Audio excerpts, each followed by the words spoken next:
Right, but when it's something senseless, right, and it's taken could have been prevented. Right. Yeah.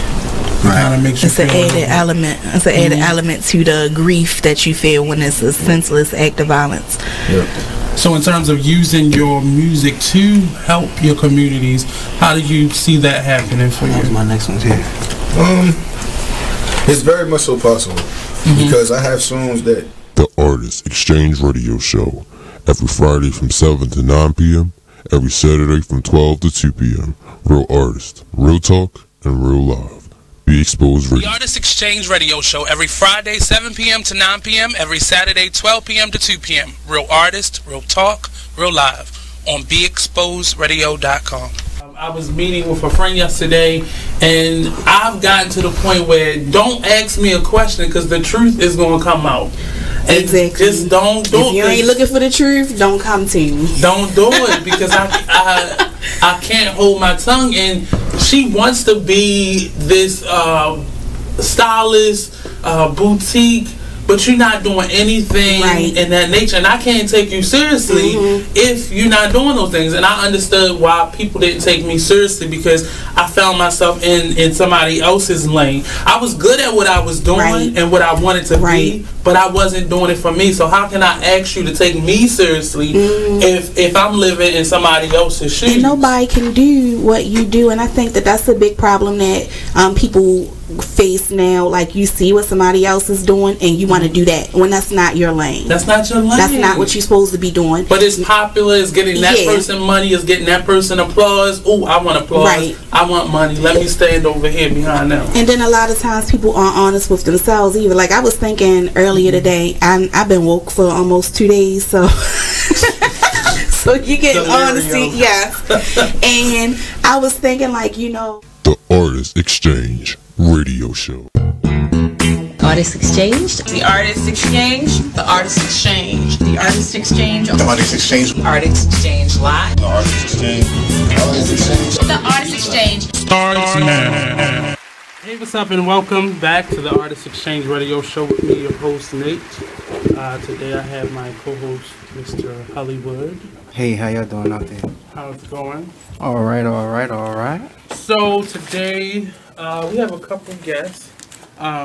Actually, Miss Genevieve and Mr. Ben. They'll be coming shortly. They are both. The name of this theater company just jumped out my head just that quick.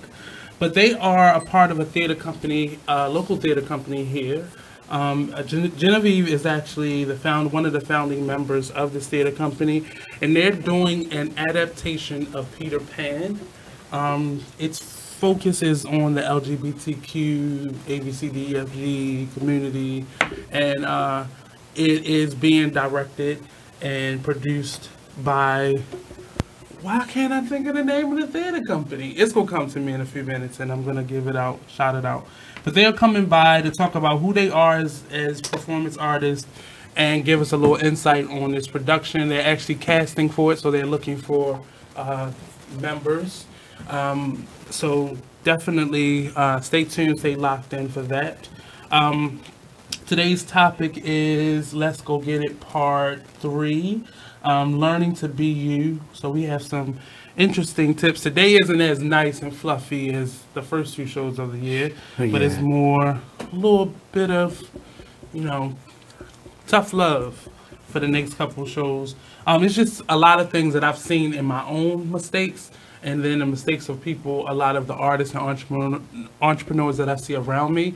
We're making a lot of mistakes that don't have to be made in terms of getting the work done, staying consistent, being prompt, and being focused on what it is that you're doing and not focusing on stuff and just getting to the money.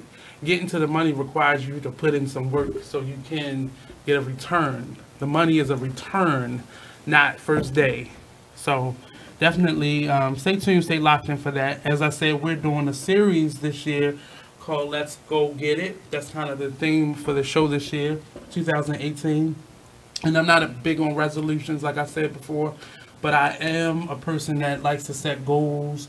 And often at the end of the year, I kind of tally up what I've been able to touch or get through or not. And either decide whether I'm going to take those things that I didn't get to the next year, or what am I going to do different, or how am I going to improve, so on and so forth. But this year we're definitely staying focused on let's just go get it. So there's no more jumping, there's no more deciding, there's no more being selfish, there's no more waiting. Whatever season you're in, just do it. Do it. Don't wait, don't hesitate, just go do it. So we're going to get to that once our guests get here, and at the end of the show, we're going to touch more on that. But for right now, we're coming off of a trip we went to yesterday as a whole group to the African American Museum of History and Culture in Washington, D.C., one of the many museums under the Smithsonian brand. So we got to have fun. Yesterday was like my 4th time going, so it was just about, I explored the cafeteria. That's what I kind of did. And I got yesterday I people watched a lot more than I did the first couple times I went. How did you like it, Mr. Damonn? Well, okay. Well, last time I went, I was there with Lamar Ruckham, but I didn't get a chance to actually walk through the whole theater. I just stayed actually out in the lobby, because that's where we was filming. But this time I actually got a chance to go through it, and I like how, first of all, that elevator was huge. And I like how the lower you went, the further back in time you went.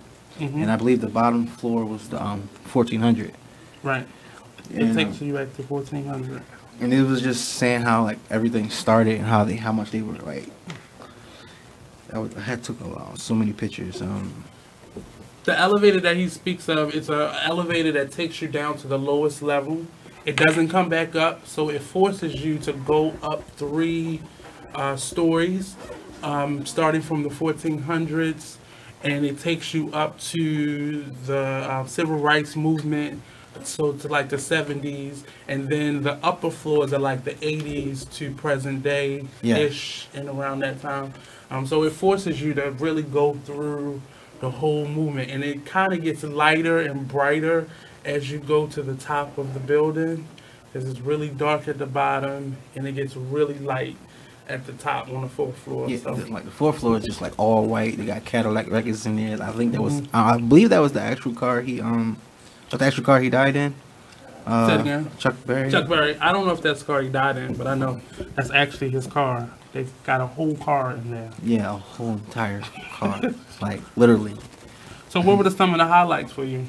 Some of the highlights was when I was looking at the Journey Towards Freedom, and that was during the 19th century. I took notes right. But it was just sticking out to me how far when he was talking about Amistad, and how many people were actually on the ship, and how they laid them down side by, they had this picture of showing how they laid each individual in there. Oh my goodness! I had to walk away for a second, but the stacks. If you looked a little bit into the actual exhibit, it showed you how many people started on the voyage versus how many people ended up coming to America, and it's big numbers. Yes. In terms of differences. And the point of them packing and stacking them was they had to get as many people on, because they knew not all of them would survive, so they needed to get as many people here as possible. Correct. And also they was talking about how as far as the Black Patriots, how it was the North. They were saying that they were taking blacks into the military, and they actually offered them freedom if they fought in the war. And so it was a lot of them that was doing that. And from the South offered them supposed freedom. But it's just a whole lot. It was a whole lot, and how they used to make when they was staring for the rice and the sugar, and the chains they used. And stuff they wrapped around their neck. They had this one piece, they stuck a, it was a nail through this little hole, and they locked them in. But it was then it was one around their neck, and it was you could put 3 of them. Man. So they wouldn't get out. It was the overall consensus. Anytime that I've gone, so everybody that went, so we gave a lot of tickets away to callers, to guests, to fans of the show, to followers and supporters. So shout out to everybody who got to go yesterday. And kind of the overall consensus, some of the messages, text messages and stuff that I got back was, it was just overwhelming. So I went around yesterday and I just tried to find everybody. We didn't do a group tour. Everybody got to travel at their own speed, in their own direction. And most of the comments that I got yesterday was, it was just overwhelming. People did not realize that it was this big. It had this much information. It was that much, that detailed. And the crazy thing was, I had a couple teachers that was there, a couple young people there, and it was just overwhelming to people. It's over 8,500 feet, square feet of just stuff. Right. Wall to wall, just memorabilia, artifacts, writings, right. They had one installations. And they had one artifact on there from 1441 to 1836 to Portugal. It was 5.8 million African Americans transported across the Atlantic, and from 1649 it was 85,000, and it just kept, the numbers kept bouncing and bouncing back and forth. It was just because a lot of them didn't make it. Right, and actually in Amistad, they actually bared arms and fought back, and so they wouldn't be captured. I mean, well, it was captured. Well, if you so saw the movie, then that's kind of the story. That was right. Depicting a real life situation in history that happened. Overall, what did you think of the entire museum in terms of how it's laid out, how just polished and nice it looked, and how literal it was? Like, overall, what was your take back from it? Wow. And that was my overall wow. Like, was that part of your expectation for it? I thought I was going to see a lot more crazy stuff, as far as, like, you know, saying like how it was at the Black Wax Museum. Right. You see people being like hung, wax figures, and stuff like that, and you seeing the actual hanging and them cutting people up. I was expecting to see that, but actually, like, they show you that, but they show you in pictures, but it's showing you just the changes through time and how it went. And I did like the overall. I like how they presented that. And it's just, it let you know a lot about history and what happened. And a few of my friends that went yesterday, one of the exhibits that got them the most was the Emmett Till portion of the tour. And I don't think people know the story. People expect the story, expect for something like that to be a part of it. But I don't think the display was something that was meant. It wasn't meant to upset anyone, but it had to be as jarring as it was the day of his actual funeral. Yeah. So there's an exhibit in there, and none of this is spoiler alerts, because once you actually see it, it's still going to amaze you. But they actually have his original casket. They have refurbished it because once they did the trial of the 3 white men, the defense was saying that wasn't really his body, so they had to exhume his body to prove that it was actually Emmett Till in the casket, even though none of the men were even convicted. Right. And they said they couldn't even find the third man. They was trying to figure out who the third man was. Right, but unfortunately, the woman who accused Emmett Till of harassing her was actually, she was a resident of Maryland, ironically, and she recently passed away. And over the last couple years, people found out where she lived, and of course reporters and stuff like that went to her house, and it was said that she actually confessed that in fact her husband and his, I think, a cousin and a couple friends actually had killed him. Wow. And tortured him. So nothing to do about it. And actually there's a movie coming out with Taraji P. Henson, and I forgot who the director is. She's actually playing his mother, and she's producing and starring in a movie about his life. There are a couple plays out about his life. Right. I think there's actually 3 books out. Various family members wrote books about what happened, and there's I believe 2 plays actually. I stage managed one of the plays before, and it really it tells a lot. And it's actually from his mother's perspective. The first one of the plays is, and actually in the casket there, they actually had the real picture, like the picture, pretty much of him in a casket. It's not that's the only place in the museum that you can't take pictures, because out of respect of the family, of course. But that's the only part of the exhibit that does not belong to the actual museum. The family still owns the rights to that, and they gave that.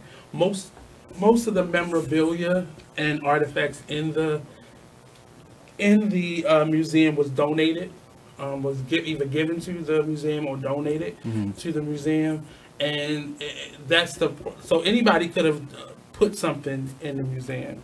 Baltimore actually got a few nods in it. There was a special exhibit that was closed actually the day that we went, and as you got to see, it was a photography exhibit, and a big part of it depicted the Baltimore riots that happened here a couple years ago. So every time you thought of something that wasn't in there, you would go to a room and it would be there. So the only thing that was surprising to me that I didn't see in there was Benjamin Banneker, the man who kind of mapped out and came up with the plot, the street plot of DC. That's the only thing that I didn't see in there anytime that I went. And I was looking, but everything that you could see or think of, this person not a part of it, and you'll see him in there. Yeah, even Tyler Perry was in there. Yeah. That was more present day. Yeah. So they included everything. It's African American history and everything that happens in that span of time from 1400 to the present day. So that was the takeaway from it. How did your friend like it? She enjoyed it. She really enjoyed it. She took pictures. She said it's really gonna help her out because she's doing something for Black History. So looking forward to that. And like I said, we had a couple teachers in there that day. We had a couple students. A couple of my little cousins came and were able to see it. And I just think it was really overwhelming for people. I don't think people expected that much to come from it. It take like 3 hours just to come from downstairs. But that's because y'all reading every single word, every single line. But we're going to take a quick break, and we'll be right back here on the Artist Exchange Radio Show only on BeExposedRadio.com. Don't go anywhere. You use Tearless Baby Shampoo because it's gentle on your baby's eyes. You make sure his toys don't have any sharp edges. You always test the bath water to make sure it's not too hot. You taught her what to do when the smoke alarm goes off. You make sure she wears a helmet when she rides her bicycle. You put on his sunscreen, even when he's embarrassed his friends will see. You do so much to keep your child safe. But are you using the right car seat for your child? Is your child facing the right way in the car seat? Is the seat too big or too small? How do you know when it's time to move your child into the next type of seat? Car crashes are a leading killer of children ages 1 to 13.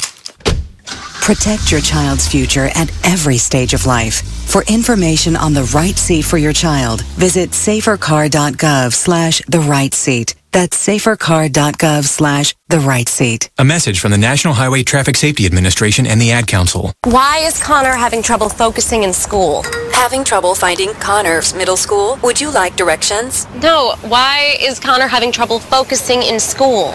Finding lowest airfare to Istanbul. No, I'm tired of fighting with him over homework.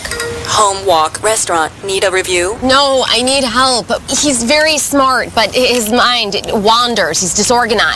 I think I understand. Oh, good. Finding best potatoes for French fries. No! Russet, fingerling, Yukon Gold. Why don't you understand me?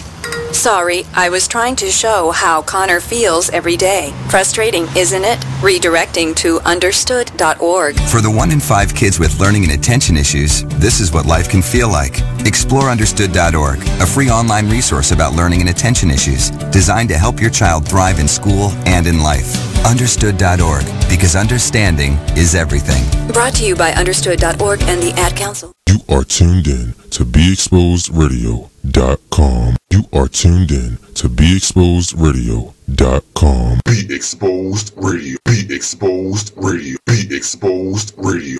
Keyboard Cat, Hamilton the Pug, and Toast Meets World. These are some of the internet's most beloved pets. With millions of YouTube views, shares, Instagram likes, followers, and fans across the globe. But what do all these amazing pets have in common? Their stories started in a shelter. Start your story. Adopt a dog or cat today. Visit theshelterpetproject.org to find a shelter or adoptable pets near you. Training that pet to play the keyboard? Well, that's entirely up to you. Visit theshelterpetproject.org and hear more about Hamilton the Pug, Toast, and Keyboard Cat's amazing adoption stories.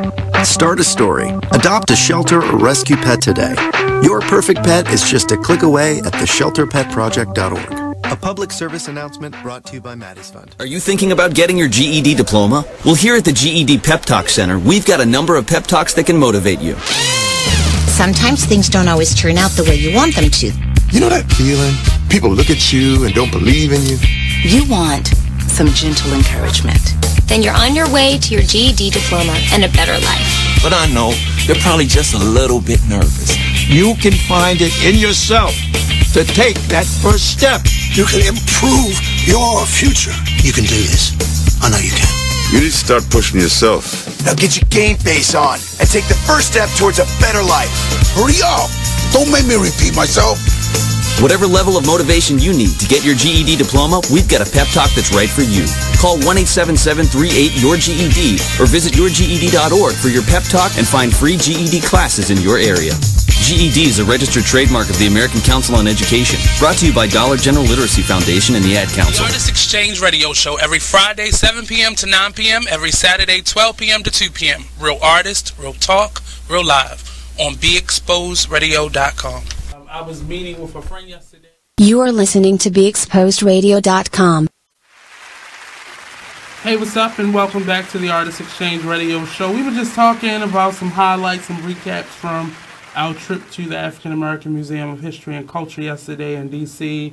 One, I'm still tired, and I feel like such an old geek because I spent a day half a day in a museum, and I was really tired. I mean, granted, I did come all the way back to Baltimore and have rehearsal after, but I was really tired when I went home. I got up this morning. I felt so bad, like I felt old. I was like, I gotta get up. I gotta do something. I can't live this life because I'm tired from a museum. Granted, I ate some buttermilk battered chicken. Some buttermilk battered chicken. And some that sounds delicious. Creamy mac and cheese and some scrumptious ribbings and rice, some dirty rice. So they have a nice cafeteria style kitchen in there. Very expensive. It's not like super expensive. I ate at Union Station. That was it was, you said what? I ate at Union Station. Right, that was what my plan was, but things kind of, went different because I was going to go to Bojangles. Shout out to Bojangles. But they ate cheesesteak things. Oh, I ain't no cheesesteak. And shout outs to Taco Bell. Cool Ranch Nacho. Hey, it was something quick. You can't do it, and you in another city eating Taco Bell. Taco Bell. Hey, you crazy. You was probably one of the people that made that bathroom stink. Nah, I ain't even do that. Taco Bell. I can only eat Taco Bell in the comfort of my own home. Everybody's stomach different. You know what I'm saying? Mine is. I'm one of the people with a weak stomach, so I normally. My friends hate me because I order the same combination no matter where I go. Some form of chicken. Right. If I'm feeling real special, I might get like an Alfredo or something like that. Right. Rarely. Never anything that I have never eaten before. That ain't me. I don't do nothing with my stomach unless I'm home. Like I'm not adventurous with my stomach at all. Man, just give me Cool Ranch Dorito or Cool Ranch Taco and a soft taco. We're supposed to be having someone call in. Sharon is going off right now. She's supposed to be calling in. So I'm gonna call her real quick. and see if she can hear us. But it really it was an experience. And yesterday I focused on what people were, their reaction, preferably the non-black people.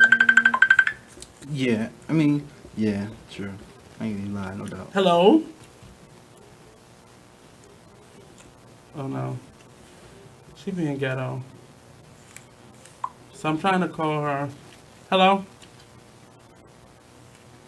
Hello. She said I'm here. Oh, so yeah, so Damonn is a guest here. No, I was reading this.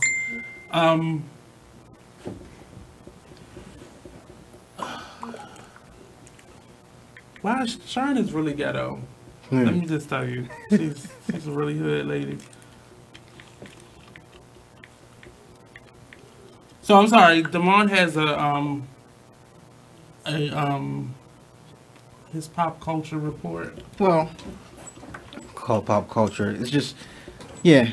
So I don't know if a lot of people seen the Netflix original starring Will Smith and Joe Egerton. Hold on, I have a ghetto caller. Hello, ghetto caller. Hi, how are you? I'm not ghetto. I'm from a station. Just a little hood, a little urban, a little urban. Anyway. Oh, yay! So did you like the trip? I mean the museum. Oh my God, it was too much for me. It was too much. It was just, you know, you hear the stories of slavery, you hear what people say, and you hear it on the news, but to actually walk through it. Yeah. And then that was interesting, and then to watch the expressions of my mom when we got through the time capsule of the boycotts and Oh wow. the Martin Luther King era. It was interesting to watch her because when I told some friends I'm going, they said, we go for it. My mom, they said, oh, it should be an interesting trip for you. And I didn't really care much about it, but a lot of my friends were a big tearjerker. So then it was good. When we went down to the time capsule, which is the elevator, I felt it. Yeah. I felt it. It really felt like, okay, when these doors opened up, you're about to walk through the lives of a whole bunch of people. But I tried to be cool. So when we got through the slavery era, I was a little bit okay. And then we got through the boycotting era, and then when you walk through, there's a part, an area that you walk through where the woman, I think it's the boycotting, before you get to the boycotting area, but all I know is that I read the quote from Maya Angelou, and that's when I just broke down. And my mother was standing there beside me, and she just passed me the tissue. I couldn't stop crying. It was heavy. I think it's designed to be psychologically heavy for you. One, the elevator, and then as you're going down the elevator, the time is going backwards. And then, because this was my fourth time going, it was strange for me because I actually started looking at people's faces, and in my mind I did that what if thing. So if we get off this elevator and we're actually in slavery, they good, we not. And I started playing that psychological game with myself yesterday. I'm crazy like that, but it really it was heavy. And then you had to walk up that ramp, which was like real, like you were tired by the time you got to the upper level of that time capsule. You really was tired. Yes. And you felt tired. You felt weighed down. And that was kind of the overall experience. What was your overall thought of the entire museum? It was amazing. And so I told my mom, so why the ramp? I said, I think the ramp is designed like this to give you a breather and we with the errors you're about to walk into. And Because you couldn't get upstairs any other way. The elevator doesn't take you back up. Mm-hmm. They told you that, and I said, well, that's interesting.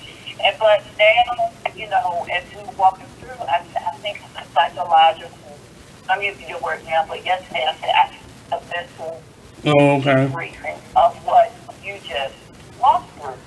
Mm-hmm. That slavery era was a lot for me to see the houses. Cause it was actual shacks. Like they had real life shacks. Yeah, Montgomery County. That was the thing that got me. And it showed you how like big we are compared to, because those houses were tiny, real small. Oh my goodness. Compared to like what we would complain about today. Like second floor, you can. It was amazing, and I didn't even go past the cafe. When we had this time, I'm like, I'm hungry. I didn't even have a Starbucks yesterday, so you know I was fucking.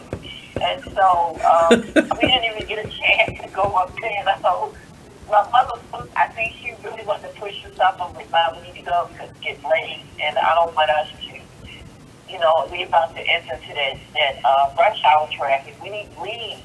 So we're going to go back. We're going to go back, and my brother was pissed because he wasn't invited. I said, you weren't invited. Somebody gifted him to me. So I'm gonna do it again this summer.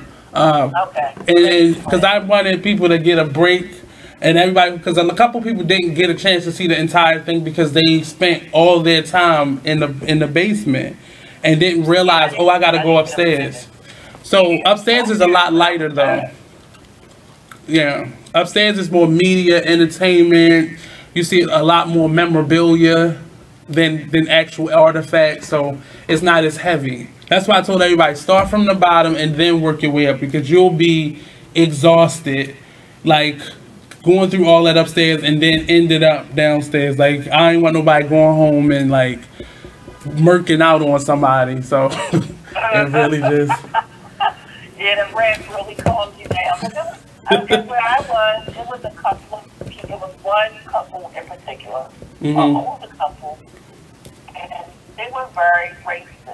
And I said to them, I was like, man, this is not the time or the place for you to act like that with all these black African Americans, whatever you want to call us, from your mouth right there. And my mother, I was like, I need to know. She said, yeah, let's go. Because that rant wouldn't have saved them. Yeah, it wouldn't have. So she was just very ignorant. But I didn't even make it to the upper floor. So when I go back, and one thing I did learn is that you have to go with the right person. Yes. It's because I was watching other people who were there. You had people on your cell phone. I'm like, yo, the only reason you should be on your cell phone is taking a picture. Because there's no reason why. You need to be texting somebody leaning up in the corner. Like, and there were no times, because I teach their phone, they didn't have a problem screen on it. So I could see what they were doing, and it seems like they were forced to go. Right. And for something like that, it's something you need to do on your own accord, not just somebody made you to go, because it's the holiday, you got to go see. It's like, I don't, that's right there, you need to go because that's something you want to do. But it was. And that's why I let everybody go off on their own, because I knew how I was my first time, and I didn't go with the right person. So you got to really see it for yourself, and I saw people really exploring. So I'm glad everybody got to go at their own pace and see it at their own time without feeling rushed or like they have to wait behind. But thanks for calling in. Oh, thank you for having me. Anytime. I'm going to let you know when we do the next one. Okay, bye. Love you, bye. See you later. So we about to go to break, and our guests are here. So stay tuned. Don't go anywhere. We'll be right back here on the Artist Exchange Radio Show, only on BigExposedRadio.com. Oh, yeah. Business owners, need more customers? Offer fantasy sports contests and generate more sales. Restaurants, bars, hotels, auto dealerships, real estate offices. Whatever your business, fantasy sports contests can help you increase your sales and bring you more loyal customers. Visit Fanify.com or call 888-55-SPORT. Our software lets you customize contests fast and easy for your brand. That's right. Visit Fanify.com or call 888-55-SPORT. That's 888-55-SPORT. Or visit Fanify.com. Be Exposed Radio. Well, if you made them, take care of them. Yeah, that's period. The real. Right. That's the real deal. It's period. Right. And all that old money shouldn't go toward this, money should go to. If the child is with one of the parents 24/7, 7 days a week, you don't even come get your child every day. You come get your child once a month maybe, or once every 3 months. Right. You cannot dictate where that money goes, especially if the child ain't calling you about nothing. Now, if the child calling you every week, then you can question about where the child support is going. But if every time you pick up the child, they look nice, they ain't complaining about nothing, why are you worrying about where the money go at? It is what it is. Radio show. You are tuned in to BeExposedRadio.com. So we were talking about critical thinking. So we definitely believe that critical thinking is one of the first things we need to start implementing. Not just simply being told things, or how about this? You know, we tend to listen to people who get assigned certain positions. Right. You get what I'm saying? So when they have certain positions, we tend to think that it's truth attached to that because of their position, right? Right. Is that always the case, though? Absolutely not. Absolutely not. Absolutely not. It's probably one of the biggest reasons we should be doing some critical thinking. Yes, I agree. I definitely. Hey, there's my son. You've been in your room all morning. Hey, Dad. Matt, what's wrong with your voice? There is nothing wrong with my voice. Oh, well, it's just sort of. I have been playing my video games and electronic games for so many hours. Uh-huh. Well, it sounds like it might be time for you to take a break, or... Hello, Dad. Susan? I have been watching TV and text messaging all morning. Yay, electronics. Yay, yay, yay. Guys, I think it's about time to get in the car and take a little trip. Maybe see some trees, some green things. What are these green things you speak of? This weekend, unplug. Take your family to the forest. There's nothing in the world like experiencing nature firsthand. Trees, paths, bluebirds, streams. Getting closer to nature can get you closer to your family. To find the forest nearest you, go to discovertheforest.org. Brought to you by the U.S. Forest Service and the Ad Council. Get out to the forest and discover the wonders of nature with your family, just like Blue, Jewel, and the whole Rio flock. Let the kids connect to their roots. It's going to be so much fun. Yeah! Woo-hoo! Let's rock this jungle. Woo! Fresh air. What a glorious morning. Clean water. Woohoo! This is great. And endless surprises. Yo, this is untapped territory. How amazing. Visit discovertheforest.org. Brought to you by the U.S. Forest Service and the Ad Council. So when you get to the corner of Smith and Orchard, you're going to want to take a left. You are not going to. Then what you're going to do is turn onto Marcy Avenue. Just broke up and go past the first 3 lights, and then take the next left. I don't really then think drive she's 5 more happy, blocks, but and you should be who there. am I to judge, right? Park on the right. That's I'll what see I you heard later last tonight. night. It's hard to concentrate on two things at once, like texting and driving. Stop the text, stop the wrecks. How will you stop texting and driving?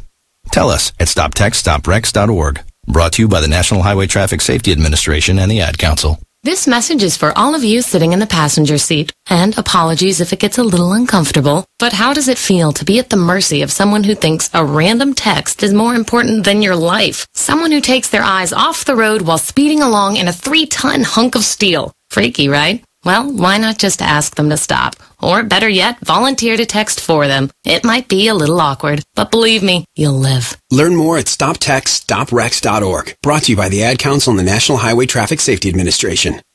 Green light. Hey girl, school zone. I'm getting hungry. Car changing lanes. You want to meet me for pizza? Stop sign. Intersection clear. Yeah, street. Pizza sounds good. Ballin Street? Girlin Street! It's hard to concentrate on two things at once, like texting and driving. Stop the text, stop the wrecks. How will you stop texting and driving? Tell us at stoptextstoprex.org. Brought to you by the National Highway Traffic Safety Administration and the Ad Council. You are listening to BeExposedRadio.com. How it was and what it was like being in something like that. It was really interesting. Welcome back to the Artist Exchange Radio Show here live only on BigExposedRadio.com. Joining us today, we have Mr. Ben. I'm not going to butcher your last name, so I'll let you say your last name. Kleymeyer. Kleymeyer. And then Miss Genevieve, mom to be, Miss Genevieve. Any moment now. Not right now. They're both performance artists, and they work with Single Carrot Theater. I remember when you all first came here, I was doing a summer camp at what was Load of Fun, and y'all were in the space right beside Load of Fun. What was the gentleman with the blue truck? Elliot. I just remember that. Everybody's mind. Everyone's like, who's that tall guy? And I'm like, Elliot. It was the blue truck. But I remember when they came here, and you're one of the founding members, actually. So tell us a little bit about Single Carrot, and then we can get into who you both are individually. Sure. So Single Carrot, we're in our 11th year. Get a little bit close to the mic. Yep. Do I need it? I'll just face this way? No, you just move over a little bit. Oh, okay. There you go. We're in our 11th year at Single Carrot, and we originally came to Baltimore to try to found a theater company, and we grew really quickly. And what we do is we do work that's a little off the beaten path, maybe a little more experimental, and also is socially minded. And in the past few years, we've really been embracing that and thinking about that more deeply and more intentionally. What does it mean to do socially significant work, and what kind of work is, important to Baltimore? So we're actually, this is part of a new initiative that we're starting each year to do a community-based piece. And so the first community-based piece we did was called Promenade, and it was on a bus, and people may have heard of it. And so the bus drove through different neighborhoods, and we interviewed a bunch of people in those neighborhoods, and they told stories about life in Baltimore. And then this. And then you created the work in that moment. Yeah, so we had a group of actors who created these different moments based on Baltimore archetypes. So looking at different types of people in Baltimore, and kind of what their daily tracks and lives were like. So there was a lady who was the mayor of the block, who was really in charge of her block in the neighborhood. It's Georgie. That's what the mayor of the block. Everybody's like, oh yeah, yep, I know that person. There was a street preacher and a bunch of other characters who kind of came in and out of the piece. That was awesome. It was interesting to see it develop and hear about it, and then actually get to see bits and pieces of it kind of develop. So the mission of Single Carrot, is it community-based, or you just take your theater experience and kind of match that with community? So our mission has always involved doing innovative works and doing socially significant work. And so we've been asking questions about what that means and what it means to do, I think part of the question I always have is doing plays is nice and cool and fun, but if you're just inside a room reaching the same groups of people, what are you doing with it, and what are you doing with art that's having a greater impact, and what does it mean, and so that's why we're starting now to think about doing this more community-based work, and working with different groups of people to have them play a role in actually creating the piece itself, and be involved in creating the piece and participating in it more than just coming to see a show that's already scripted. I love, because I've been doing theater for a very long time in Baltimore, and I love how now in the last, I would say 5 or 6 years, it's been more of a focus to include the community, and not just going to a school, but to actually include the actual community that you're wanting and trying to figure out how to get into the seats. But I love how now the plays are now focused on what's going on like literally, I just did King of Howard Street, and that was the most connected that theater company has gotten to the actual community, having a former homeless man write a play, create, you know, the framework of a play, and then match that with a playwright and then a theater company, and then have it seen by the actual people who are now homeless or coming out of homelessness. Right. So I love how that has been now the thread that goes through the theater companies here, because now the people in the community know what we're doing, and not just at Arena Players or not just at Vagabonds, but all the theater companies on each level of, you know, the professional level that they're on. So now people can actually see what we're doing when we're closing these little bubbles in these rooms, and they get to see what the flyers mean actually from the actual actors and artists and professionals. Is that was that y'all? Did y'all see all this happening when y'all came in? Because I think it's been just shy of 10 years, or just past, we're at 11 years now. Yeah. So did y'all see that coming?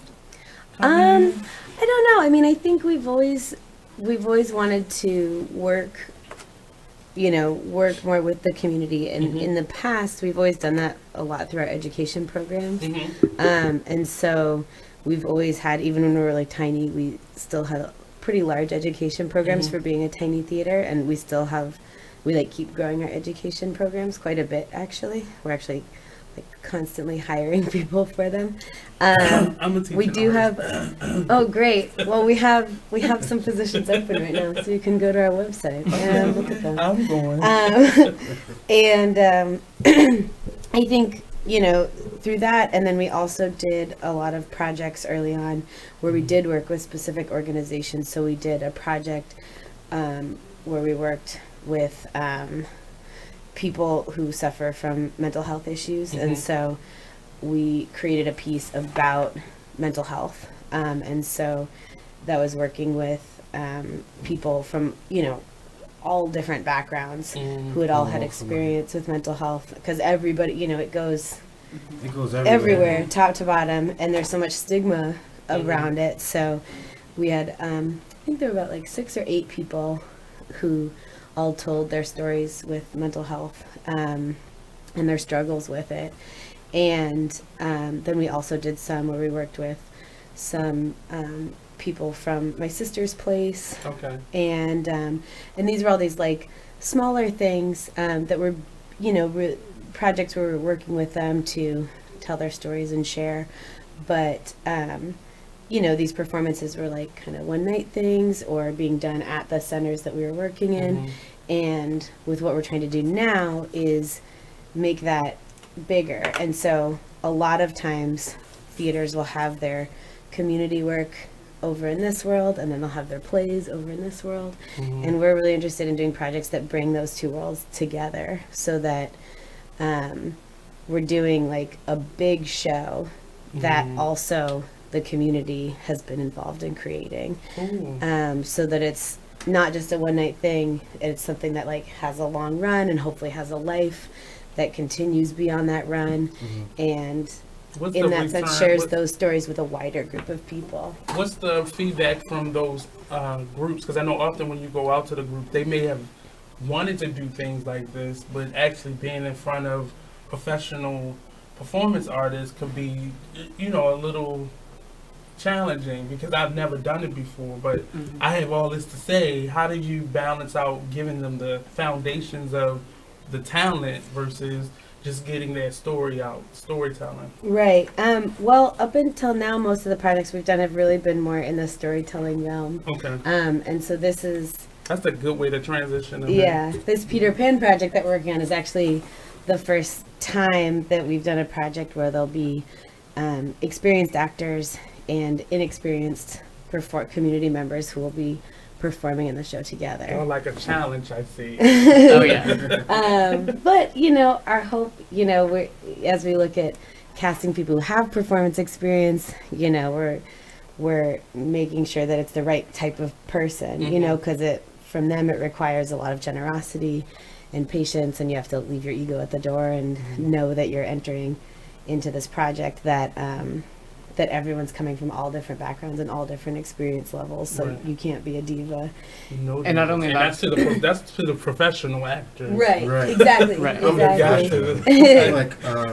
And not only that, but everyone has to realize that everyone brings something to the table, regardless of their training. Everyone has a different experience. Everyone brings something to the table that is necessary to create this piece, and really just letting people bring everything they have to the stage is So really you exciting. still in the workshopping phase of it now, or? Yeah, so we are working with a playwright who's actually based in LA. Okay.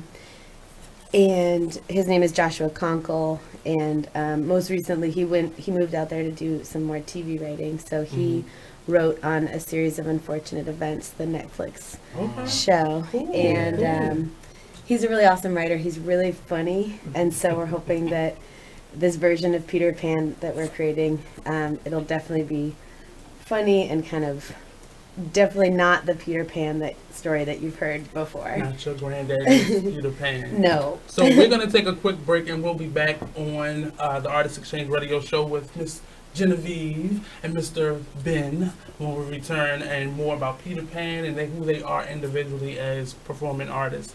So don't go anywhere. We'll be right back on the Artist Exchange Radio Show, only on BigExposedRadio.com. Oh, yeah.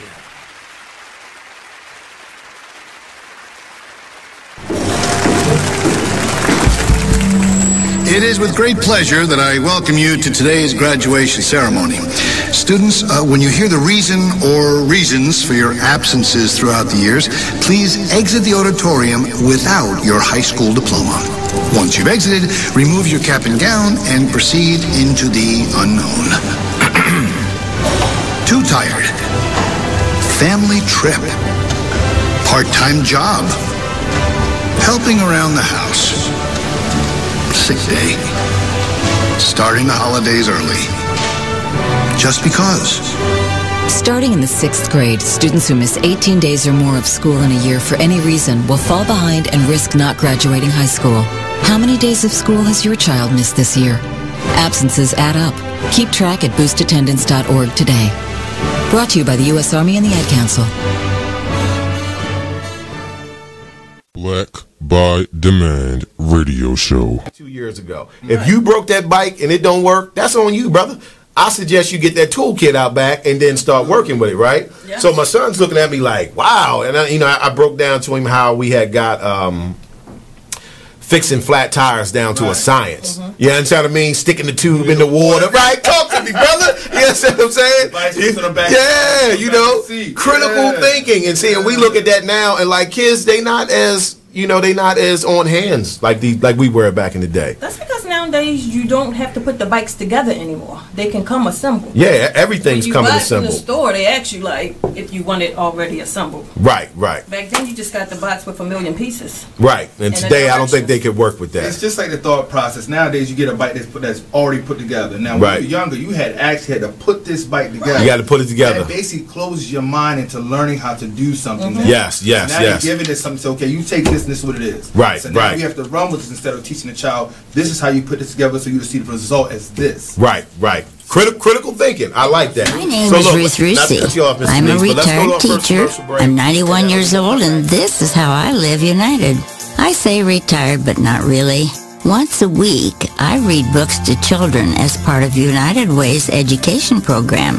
Reading to a child creates links between language and literacy. It creates a bond between grown-up and child. And believe it or not, it prepares them for a better academic future. Oh, we read about frogs and flies and pigs with wings, all sorts of juicy stuff. It's a joy to watch all those little faces. I figure I have the... You are listening to BeExposedRadio.com. Welcome back to the Artist Exchange Radio Show here live only on BigExposedRadio.com. In the building we have Miss Genevieve and we have Mr. Ben. They are both from the Single Carrot Theater Company, and they're working on, Ben is the resident production manager, and Genevieve is the artistic director. I'm saying I be remembering stuff, and they're both here to talk about their latest project, Peter Pan. They're doing an adaptation. Is it an adaptation, or he's writing a whole new script? It's an adaptation following the novel. Okay. Because that's the only one that's in the public domain. Okay. We have to be careful with Disney, you know.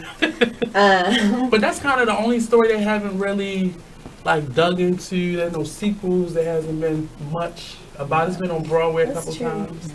But that's it. I haven't really heard much. Create a little spin-off to Peter Pan. Yeah. Well, I mean, there was Hook. They did one spin-off. Oh yeah. Okay, yeah, so they did have a movie. I forgot all about that. I'm seeing it in my head now. So Peter Pan, tell us about the adaptation or this point of view of Peter Pan. So this is a community-based adaptation of Peter Pan that's working with the LGBTQ plus community of Baltimore. Bringing the community in to our space to share their stories and voices to be told through the lens of Peter Pan. Okay. And did the theme come first, or did the play come first? We were looking at the play. We were just, as we were thinking about potential shows in general, we were like, what if Single Carrot did like a really classic piece or like a musical and did it in like a Single Carrot style? Like, what would that look like? was the exercise that we challenged ourselves with, and we started looking at Peter Pan the musical. Okay. Which is a lot. Yeah. Yeah. It's a lot. Yeah. I've seen it a couple of times. Yeah. And we were starting to ask lots of questions in that musical about like the different roles and characters that people are playing, and like Captain Hook's like this very campy, like almost drag character. And so it's giving you insight on what we're gonna see. And there's all these questions of like sexuality and gender roles, and we were like, maybe, we started asking these questions and really looking at these kind of queer themes that were in that musical. Right. And that's kind of where we were like, oh, well, maybe since we're thinking about the community-based piece, what if we did a queer adaptation of Peter Pan?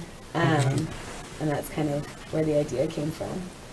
Yeah, the musical Peter Pan is like quintessentially queer in all of the best ways. I mean, Mary Martin is a woman playing Peter Pan with short hair and a skirt and tights, and is a boy in love with a woman, and the woman is in love with Peter Pan, and it's obvious that Peter Pan is a woman, and they have this weird sexual awakening as children, and then there's this island where these little lost boys live, who like are running away from their parents. About it that way. And then the aesthetic, the whole thing is over the top and campy, and there's a whole 5-minute sequence of these dancing monsters who don't look like anything you've ever seen. They look like out of a nightmare. But they're like throwing glitter and like prancing around, and it is just every like little gay boy's dream. Who's doing the set design for this? So our set designer is a local artist named Doug Johnson. Okay. He graduated from Micah in visual art and then has been doing sets in the area for a while. He works with Annex a lot. Okay.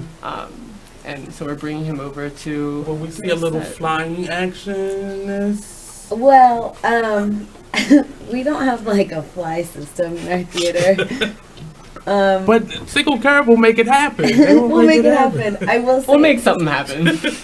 We're exploring ways to have flying that might be maybe comically bad. What's the bouncing thing on the floor? Yeah, trampoline floor. I know that our playwright... I'll give you that idea. Yeah, thank you. Our playwright Josh, when he was here, started watching videos of Peter Pan flying fails on YouTube of like all these like people who just like shoot up into the air and like fly into a wall. And the whole set would come the down. Set falls down. That role has always been infamous with, I think, and that's probably why a lot of people don't do it, because without the flying aspect, it's kind of like, is this really Peter Pan? Right. But and that's kind of one thing that drew us to it because one of our ensemble members was really like, well, there's no way we could do this unless we have a fly system, so we can't do it. And the rest of us were like, that makes us want to do it more because we don't have a fly system. But it's always fun. That's what I love about theater, just being able to take an idea that's larger than life and then make it possible on stage. Yeah. And then suspend reality and belief and make you think you're in a space that you're totally not in. That's why I love acting, but I will mostly, unless they come with some dollars, stick to theater because I just like that, the rawness of it, just in the moment of it. Anything could happen, and it does. Something to that effect also that we're playing with in this is that we love the idea that there's the stage magic, but you can most of the time you can see the wires, you can see the trick, you see how it's done, but it doesn't take away from the fact that it's still so magical. Right. Even though you're seeing the gears turn, it's still happening right in front of you, and you're in on the joke. That's a good actor. If you can just make me not believe all these wires that you see, like that's or always embrace them. We can do how they did on how they do Japanese theater. They have their all black screen and have the people dressed in black and Peter Pan can jump up and down, hold it and turn over. That's It'll be something like that. Theater where you have to sing. So can you tell me a little bit about who you are individually in terms of being theater artists or just artists, performance artists in general? Sure, I'll start. I was like, take it away, Ben. I'll go. Oh gosh. Well, most of the work I've done after school has been with Single Carrot. And where'd you go to school? I went to the University of Colorado. I'm from Colorado originally, and I've lived here. So this winter is nothing to you all. You know, people think that Colorado's real different than it is. Like, people always like, it snows, and I'm like, why is school canceled? It snowed this much. And they're like, well, you're from Colorado. And I'm like, no. No, it's just this much snow. Yeah, there's only this much snow. And it's not like we're like, we don't live in like upper Michigan where we're like, like sometimes it's really snowy, and sometimes I've been like outside on Christmas Day and it's 50 degrees. So in the mountains it's snowy, but yeah, down in Denver it's like it changes. It snows more than here, but not like that much more. It doesn't surprise you as much as it does here. Like it could just be June the 1st and it snows here. You never know. So I've lived in Baltimore for about 10.5 years, and you know, I like to be well-rounded, and so I like to act and direct and occasionally write. I think directing is like the thing for me that's the most creatively satisfying, and acting's the thing that's fun and less stressful. You get your bossiness out when you direct. Yeah, and it's like you have your whole like creative brain thing, and you're coming up with all these ideas. Then acting, you're just, you know, it's really fun. Do you daydream a lot? Yeah. And every director that I know that's really good, they are daydreamers. I totally am. I'll like play out any, I even like morbid fantasies, you know, like I'll be like, if I was walking down the street and I got hit by a car, what would happen? What if I died? What would my funeral be like? You know? What if I gave birth in the middle of a radio show? How long would they miss me? You know? And that's in the middle of the street. She's having this big dream. Oh, let me get out of the street. Finish crossing. Yes. So I'll like play everything down to the end. Those make the best directors in my head. Those are the type of directors that I was trained by. They always had these vivid, larger than life what ifs that they could come up with like on the fly. Yeah, and I'm very much like I was actually saying this the other day that I'm a bad preparer as a director. I always, as soon as we start rehearsal for a show, I'm like, I should have done more. I should have at least read the script. I'm so underprepared for this. Like, I should have read the script more. Like, what am I thinking? But then you have to go with it. Then you're like, well, I wanted to experience it with you all. Yeah, it has to happen in the room. But that's the big thing. No, that's what I say, but I believe it. You know, like I could read the script 10 times and I'll be like, I don't know what this scene is, and then the second we're in the rehearsal room, I'm like, oh, okay. I remember. I hear it. I see it in people's bodies, and we can like figure it out together. It only happens for me during audition. because then that's when the what if start coming in my head. Like, I wonder if this person, and I try to pick the person that's the most not what you would expect, and they normally give you exactly what you want. So I get you. Yeah, or like just the craziest person, like whoever. I'll get and make them the most sane individual. I do some weird stuff in callbacks just to see, like, I mean, not to like take advantage of anybody, but just to see like how willing they are to like try out. You'd be surprised what you get. And some people are like, "You want me to do what?" And I'm like, "You're not my person." Yeah. And some people are like, "Okay, cool, yeah, I'll pretend that I don't have legs and do this monologue," and I'm like, "Cool." Because most times as actors, we go to auditions and we get into that. Okay, they're gonna pick me for this, so I might as well just gear over here. But you'd be surprised when they ask you to read something totally different and it catches you off guard. That's what I like those moments when that happens. Or something I see a lot is that actors are so afraid of being right for it that they don't make bold choices in auditions, and I think that's what I'm most interested in. Like finding an actor who's willing to just go for it all the way, just fail so hard, and then it's like, I want to play with you. I want to. And those are normally the people who have never acted before or who didn't go to school and learn it, because we try to be safe and we're told that you have to empty yourself out and just come there as a blank slate so they can put things on. No, like this someone is the has time for molded you you to act into a fool. Like that's the one time. Yeah. But it took me a long time being a trained actor to break out of that. And I think at 30 I just started breaking out of it now because we just taught how to do it. Right. You gotta how to get work. Right. Yeah. And you're like, how did this person? They just walked off the street and got the lead role. Like, how did that happen? But they were content on being whoever they needed to be. Yeah. So which one would you choose the most? The writer, actor, director? Probably director. Boss and boss lady. Yeah, I do that too. Everybody's boss. Probably directing. I mean, it's the most satisfying, but it's also the most tiring. So like, I've directed 2 shows in 1 year, but I prefer to just do one and leave it at that. If I didn't have another job, like if I wasn't also the artistic director, I could probably direct more shows. If that was my only thing. Yeah, if that was my only thing, then I could just do it. But I like the idea of like rehearsal, you got me every day, and then the show, I'm off to the next thing. Like I would love to live that life. Right. Like, you don't even need me there. Yeah. That's what the stage manager's for, production manager's for. You don't need me. Let me go off to the next show and rehearse.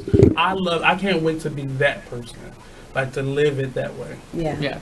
And acting's fun. Like acting's like just that's what I do to like directing doesn't always make me feel like happy, even though it makes me feel satisfied. Because it becomes work. It becomes like a job. Work, and I always get so anxious, like watching shows I direct. I'm just like, oh yeah, he hasn't learned his lines yet. Like opening night, I'm just like, we're just in the back sobbing. No whammies, no whammies, no whammies. And I'm always like, I should have done that better. I should have. And I'm like so critical. And then acting, you're just like, that night. You have to let go. Yeah. But I think you have a respect for it once you become an actor, or if you vice versa, you learn the other aspects. That's why I always tell actors, don't be a one-trick pony. Like learn the other aspects. Sometimes don't take the acting job, take the lighting or the sound or the stage management job, because then you get appreciation for what you're doing, and you learn how to delegate when you have also being able to work with those people. You know, like you're like, oh, sorry, stage manager, I know how much it sucks to take line notes. I'll do better at getting off book. You know? Also, directing makes you a better actor because you spend a lot of time watching people work. Yeah. And like observing other people do the thing that you do can only make you better at the thing that you do. But you have to switch off every now and again because it keeps the appreciation alive. If you only do this and then occasionally do that, the appreciation kind of dwindles a little bit. Totally. Yeah, and as an actor, like I like acting once in a while because then I'm like, oh yeah, when a director tells me to do 6 things at once, it is not possible for me to process all that information. And so when I'm a director, I'm like, oh yeah, okay, we'll just one step at a time. One step at a time. Instead of like, boom. So Ben, tell us a little bit about Ben. Yeah, I mean, similarly, I am both a director and an actor, and I think directing is way more creatively satisfying for me, and acting is the thing I do for fun. As an actor, I'm mostly really only take acting gigs that I'm like really, really interested in. Specifically, like if I Are get you to. good at auditioning? I suck at auditioning. I am the worst at auditioning because I always think of it from the standpoint of a director and never from the standpoint of like I have to prepare as an actor. I'm always like, these would be crazy bold choices, but then I don't rehearse. I'm like, this is like what would be nice and to you see. Forget all of it and have to do something totally different. And then I get so nervous on auditions. It's bad. That's why I like directing way more. But what's the go-to monologue? I've never done the same monologue twice. I get so bored of doing them. I did the same one can't do 10 years now. I can't do it. I never auditioned, so I don't have any. Right. I was in, if you know Roslyn Kaufman, I was in her theater group for about 11 years. Yeah. We just were given roles. How did you audition? You want me to do what?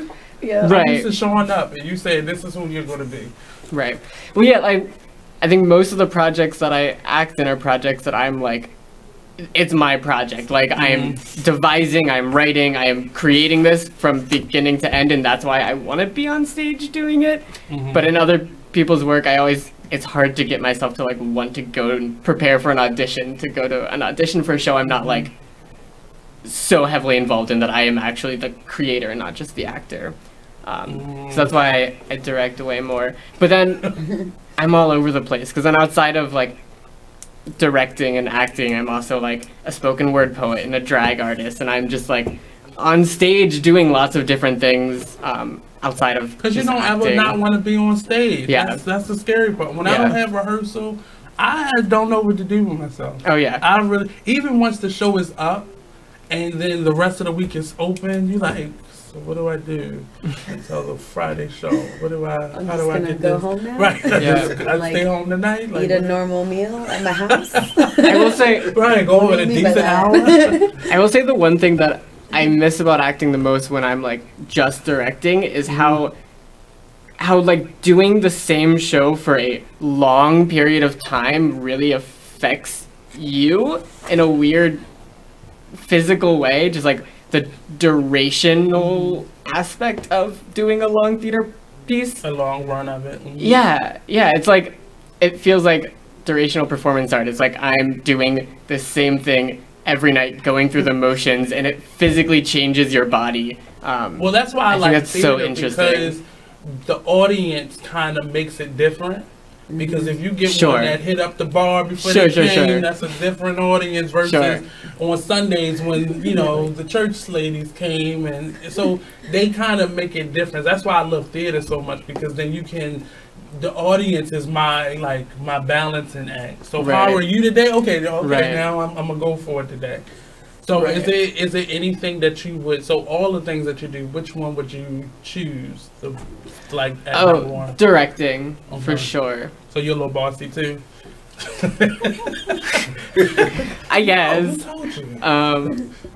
No, I love having my hands in everything conceptually. I love working with designers, which is like a weird thing. I feel like a lot of directors are like, it's my least favorite part, but I love like talking with designers about, you know, set and lights, and I love tech, which is like the weirdest thing. People hate tech, but I love tech. It's my favorite period of time, and that's why I like. And it sucks as an actor, right? Tech sucks as an actor. Because it's not for us. It's not for us at all. I love tech. The part of it, because it's not for us, it makes me mad, because that's when I actually get my lines. Yeah. It's like, I'm ready, but now you don't need me. I need this, and you're not going to keep telling me, no, stop, so they can adjust the lights. No, this is for me. And they always say, well, you should have did this during rehearsal day. Well, no, I didn't think about that. Yeah. I'm ready to try new things. Right. I have ideas. That's what it comes to you. Oh, I know how to say that line now. But that's production week is always frustrating for me. No, I love it. It's my favorite, especially as a director, getting to really push everything into place. Because it just feels like they're letting you go, and then they stop you, and then they let you go, Look, I need to get these lines. Can you please just let us go, man? Right, I've had that let's argument get with several stage managers. Can I just get the whole line out, please? It's my time. Come on. Yeah. See, but I love tech as an actor because then that's when you get to like hang out and like get to know people. That's my feeling. Like you just hang out backstage and like joke around. See, you cool. I love it. She's really cool. That's when you make all your friends. She cool. She do a little reading on the phone a little bit. For me, I'm like, y'all not ready? Like, let's get this together, please. I don't want to look foolish. But as a director, I've learned to appreciate stage man the production week because it cleans up everything that you didn't get to and everything that needs to happen to make the glue stick. So we're going to take a quick break, and we'll be right back here on the Artist Exchange Radio Show only on BeExposedRadio.com.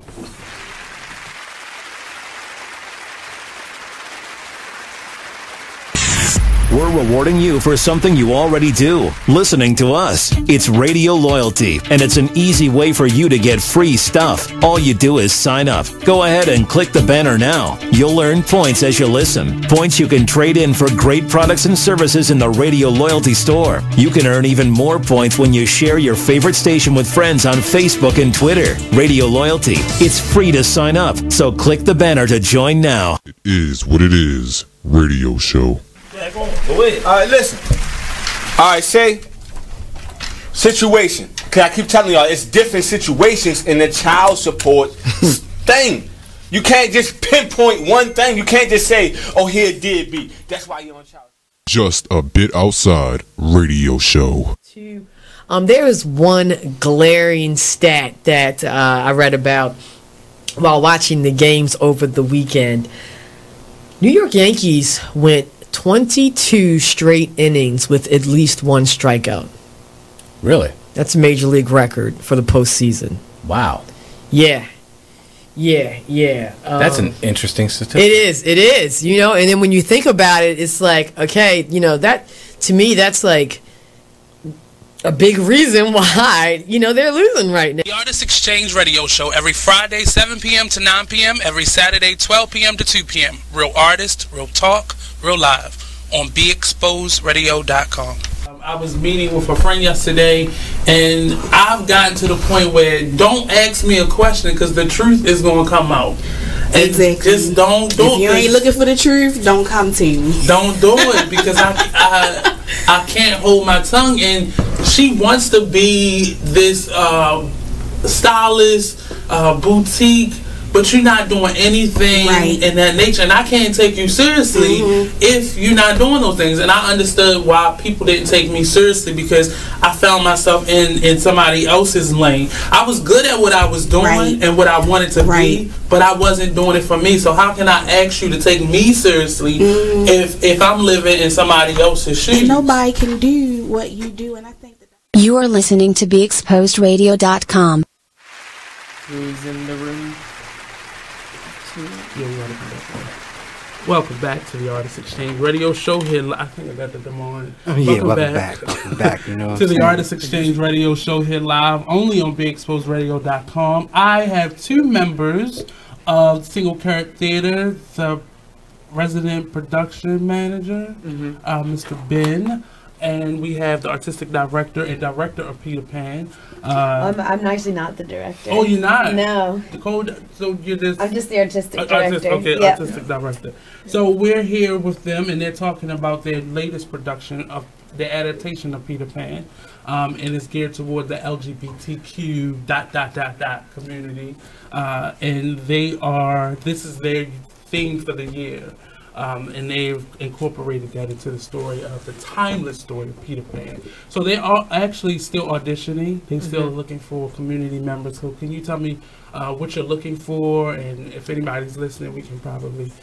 Yeah, we're looking for people to join us in this adventure of creating this LGBTQ plus adaptation of Peter Pan. Looking for, you know, wide range of people and experiences. It's open to the whole community.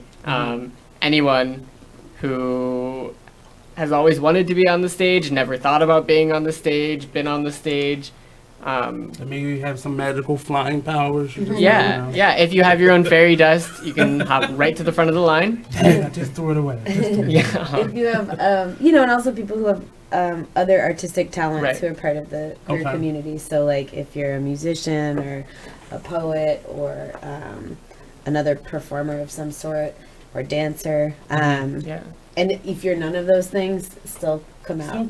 It's something in there that we can pull out. Something in there. In terms of dates, when does this open up? Yeah, so the auditions are actually next Saturday, January 20th, from about noon to 5 p.m. or until...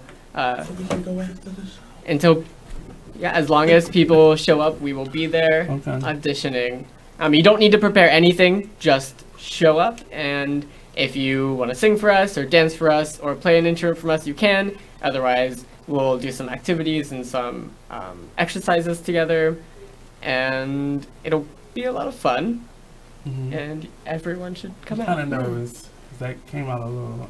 Sorry. You shouldn't be. We went, like I said, since we're looking for people, regardless of their past, if they have acting experience or not, people will be reading from the script, and just kind of showcasing what they can do. And so we want to make sure it's like as open as possible, so people don't have to like prepare something ahead of time. They can just show up that day and be like, all right, I'm going to audition. And they can show up. Yeah. I'm ready. Got my card wheel ready. Yeah. And then in late February, early March, we have a period of time where the playwright will be there and the director will be there. And they'll be still working on the script. And the playwright really wants to write some of the characters around the cast. So, he might be talking to people, or like the actors who are performing can like insert their own personality, their own language, their own stories into that character that they're playing. When does this open up? When will this be opening up? It opens at the end of April. April 26th. Cool. So when would rehearsals start? So the end of February and the first week of March will be this workshopping period while the playwright is in town. And then right after that, March 12th, we'll go into rehearsals. We'll rehearse for about a month and a half. That's cool. That's cool. Is there anything that you are looking for in terms of maybe sponsors or tickets, or has any of that been started yet, or? We're kind of in process with that, but we're always looking for sponsors. Yeah. We're a nonprofit theater company, so you can make a tax-deductible sponsorship. SingleCarrot.com. But we are looking for sponsors for this project, especially since it is a community-based project. We're reaching out to local businesses and people who are interested in sponsoring, especially businesses that want to reach the LGBTQ community. Right. There'll be a lot of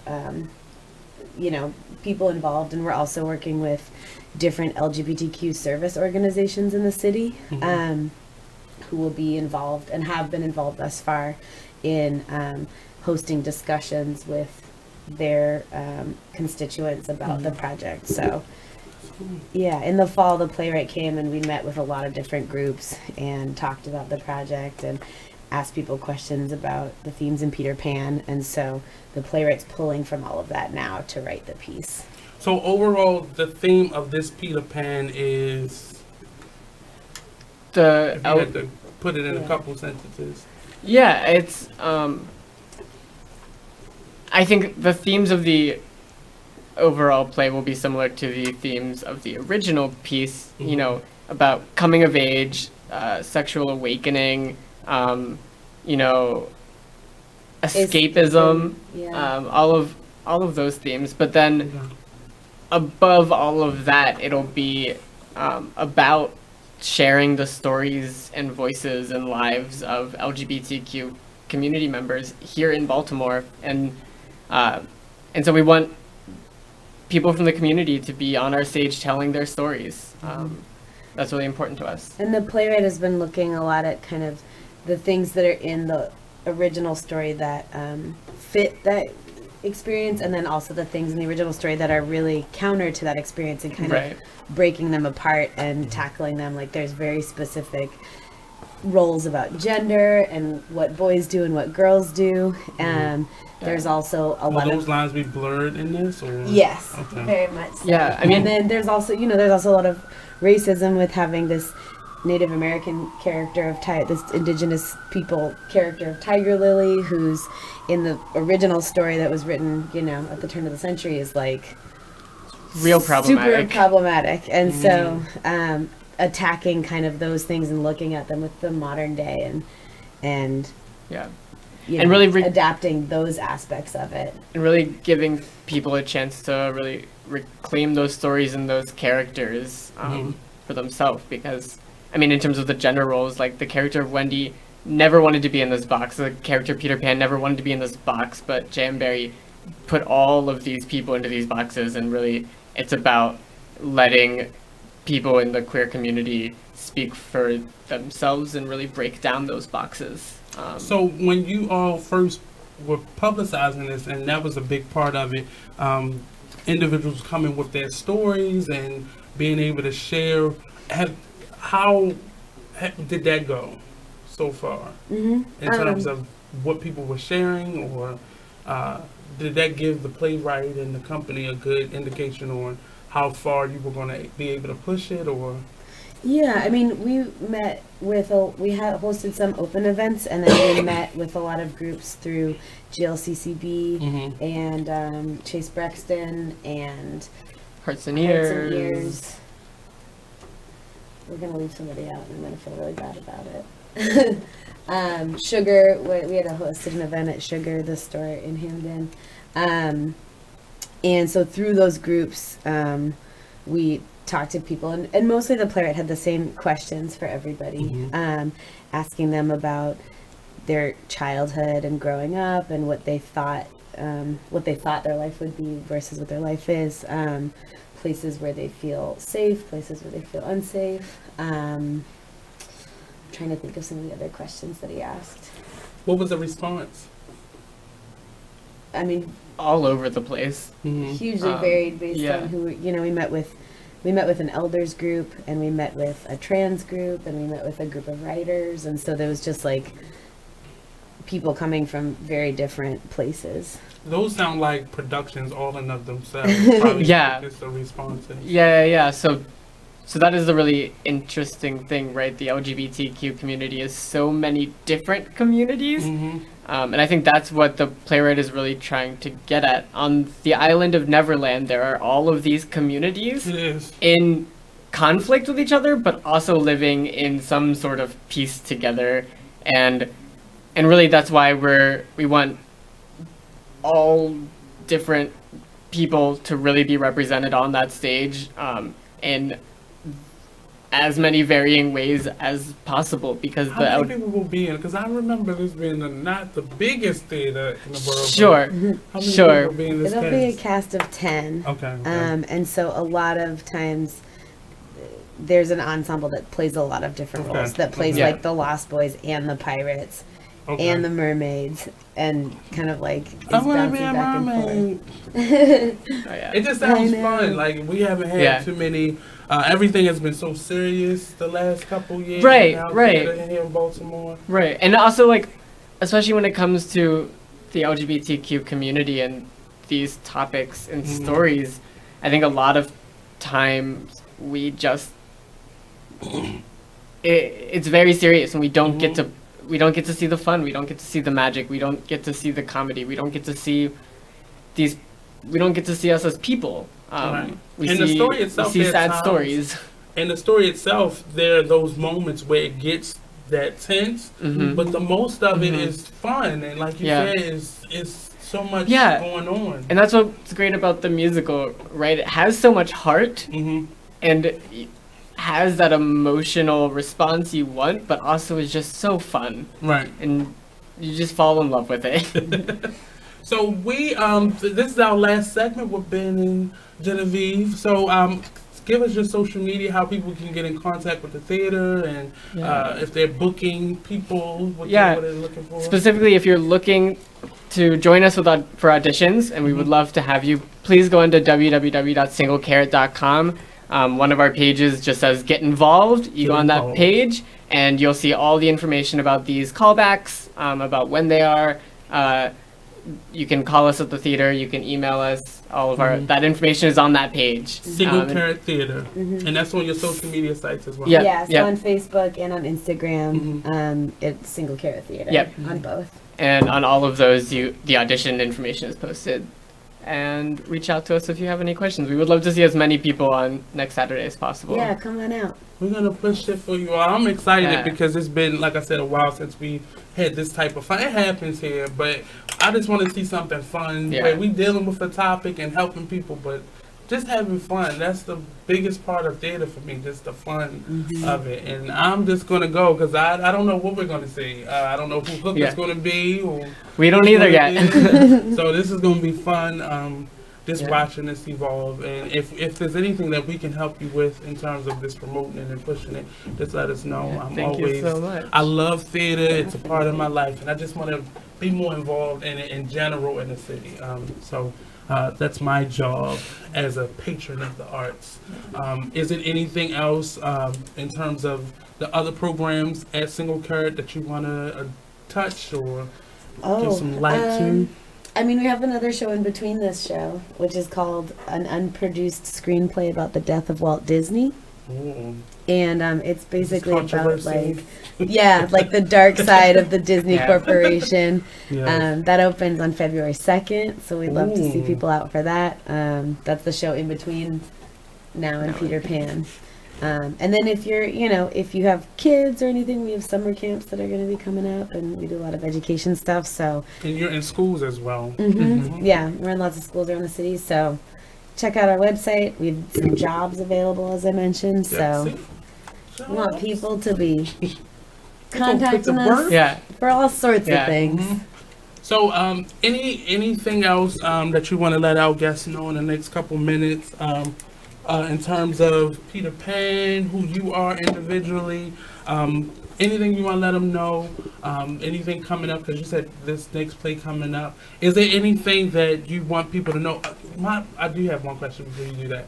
How do you all like your new home? I know it's been a couple years now, but just the new space, and it's actually your place and your home. Yeah. We love it. It's good. I think from the restaurant, it's pretty good. I know, but it's so expensive. It's a lot. I didn't think my mom paid for it. That's the way to go. It's like, man, I'd go there more if their cocktails weren't $13. It's good. I mean, going from Load of Fun where we were before was great. But it's like always nice to be like, oh wow, we have like a drinking fountain and a shower and like this is our building, heating and air conditioning that works. Will it expand at some really point? Because I know it's still a smaller theater.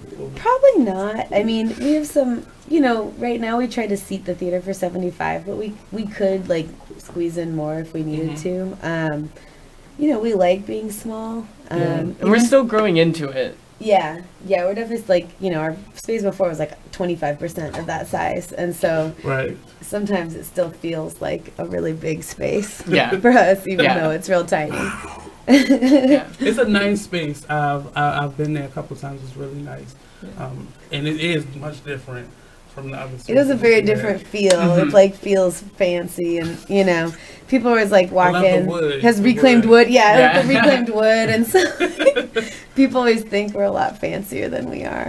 We're not fancy. No, we got Natty Bo at the bar, and that's it. But you all have really given a lot of the theater companies and individuals with theater companies initiative to just start and just keep it going and be consistent, and you can go, you can grow with this. So I know a lot of theater companies have looked to Single Carrot because of that, because we just want to just jump out there, but it's hard because sometimes you got to rent a space, and if you just start from what you have, and which is 3 of you all coming here and then starting small in that little space and Load of Fun, and then growing to now having your own space and being able to say this is, you know, have a real track record. So I commend you all for doing the good work that you've done. Thank you. Thank you so much for having us on your show today. Yeah. Anytime. I love been so much talking fun. to people. When I met Genevieve, I was like, I think she has a story, but she was so unassuming. She would sit there and wait and then get really intense. That doesn't on sound you. like her. Then be a mean doctor. She wasn't mean. She was just really intense. Really intense. And the blue light didn't really help the matter. No. I joked about being the doctor. Like, I come back to single It was parent. the You're like, I eyes. play a doctor, all right? But you did it so well. It was so believable. It was just the intensity. And you know, doctors have to be real neutral. So you did the neutral thing very well. You were still loving, but you had the neutral face. Really neutral. When your heart came out at the end, though, like by the end when you were really nice to the people. PJ would make me cry every time. He'd just look at me like, and I was like, every time in that show, man. So we're going to go to another quick break. Thank you all for coming. We're going to snap up some pictures real quick and say adieu and bid them adieu. And we're going to be there. I want to see Peter Pan, and I may even come out and audition. Come Who out to knows? auditions. You should. I may have a good monologue. Make you all laugh or something. I don't know. I don't know. But thank you all for coming. And like I said, you're always welcome to come back. Let us know what you have coming up and bring some of the actors back. And Oh, yeah, we'll be ready. That'd be fun. We'll be ready. That'd be So real fun. we're going to take a quick break. Don't go anywhere. We'll be right back here on the Artist Exchange Radio Show only on BeExposedRadio.com. Oh, yeah. Black by Demand Radio Show. 2 years ago. If you broke that bike and it don't work, that's on you, brother.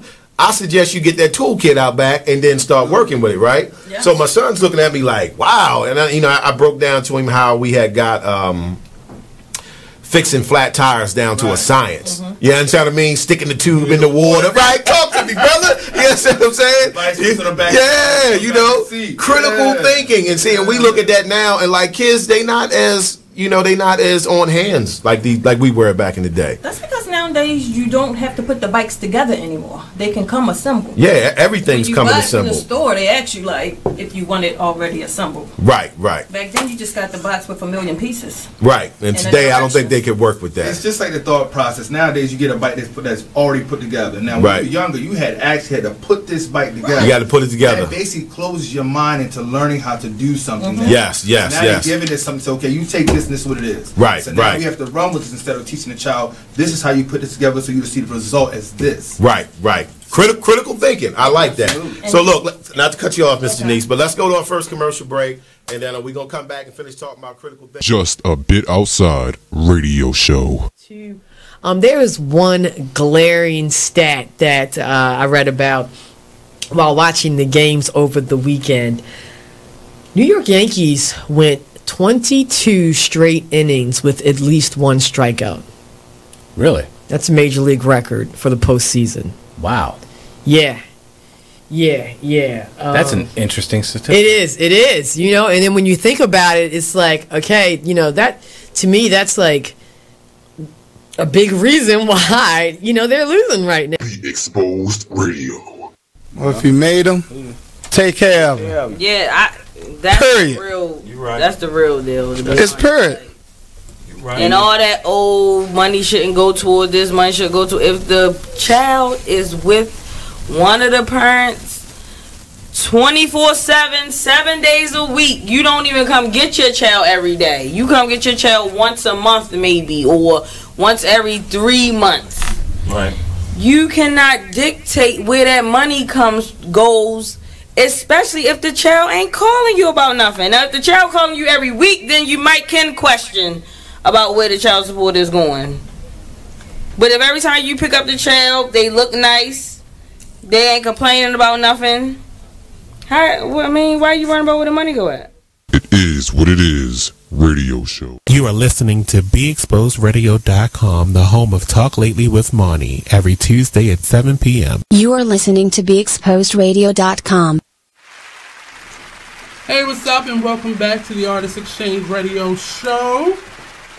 So that was Miss Genevieve and Mr. Ben of Single Carrot Theater company, and they was telling us about themselves and their latest project, Peter Pan, and it sounds like it would be really fun. So definitely stay tuned, stay locked out. They're going to send us some information. We'll put it on our page and share it out to you, their auditions and so on and so forth. But we have some information. Damonn has these notes and such, and so academic. So, and then we're going to get into the topic, just being yourself. I'm about to slam a couple people, so don't get offended. But Damonn's going to cushion the blow a little bit. Alright, cushion the blow. Well, I don't know if a lot of people have seen the original Netflix series called Bright, starring Will Smith and Joel Edgerton. Well, pretty much it's set in the world of fantasy. Creatures live side by side with humans, and a human cop is forced to work with an orc, which is Will Smith. And they're actually searching for a weapon that everyone is prepared to kill for. Now, I've seen this movie. I think I watched it about 2 or 3 times. And honestly, I liked it. I don't know why I got so many bad reviews. It was so like the critics were saying it was this and it was that. All because I think he said because fairy lives matter. Oh wow. I mean, fairy lives don't matter because he killed the fairy. They were like the bugs that be going into the. No, I'm good. To the light. Oh, you said your mic? Yeah, you can hear it. I was making a sound. But yeah, but on Rotten Tomatoes they got a 29%. Rotten Tomatoes is horrible. Right, I don't get it. Like, how did this movie or this series of all series get like 29%? And like the only negative thing I could say about Bright is that I think it was probably too much cursing. You know, it was cursing in some spots where it wasn't. Will Smith cursing? Yeah, I know, right? It was cursing in some spots where it didn't have to be cursing. You know what I'm saying? And that was my only thing about it. But besides that, relatively, it was great, hands down. Actually, and it was also. It actually did so good that, let me see what it says. 11 million. Oh yeah, for the first 3 days it was 11 million viewers, and actually, if 11 million viewers had purchased tickets in the average of $8.99, Bright would have been like 98. It would have grossed 98.2 million this opening week, and that's a lot of money. They actually paid Will Smith $90 million for this movie. I was like, wow, and he actually got upset because he got paid more than his co-star Joe Edgerton, and he said that because him playing an orc, he had to wear a lot of prosthetics, so his makeup would probably take like 6 hours, and he had to sit there longer. And Will Smith would just show up, you know, with his mustache and whatnot. But that's how he does. But yeah, I'm a little crazy. That's about it. It was pretty good though, relatively, all in all. And it actually did so good on the release that Netflix has given a green light for it to come out with a sequel. Cool. Yep. You see the new music video of Bruno Mars? I did. Cardi B. I actually pretty liked it. I think they should have waited till the summertime though, or like spring, to take it out. Because this will be played too much by the time the summer comes, and nobody's gonna want to hear it anymore. Sure, they better come out with a Martin one next. It was actually pretty good. I actually liked it. I did too. I don't like the stupid comments that they're appropriating black culture because they're Puerto Rican and he's Cuban, so they're stupid. Well, okay, but you know that's all I have for that little bit for Netflix on Bright and my views on Will Smith and how he acted. The acting was great. I love how they used graphics to set up.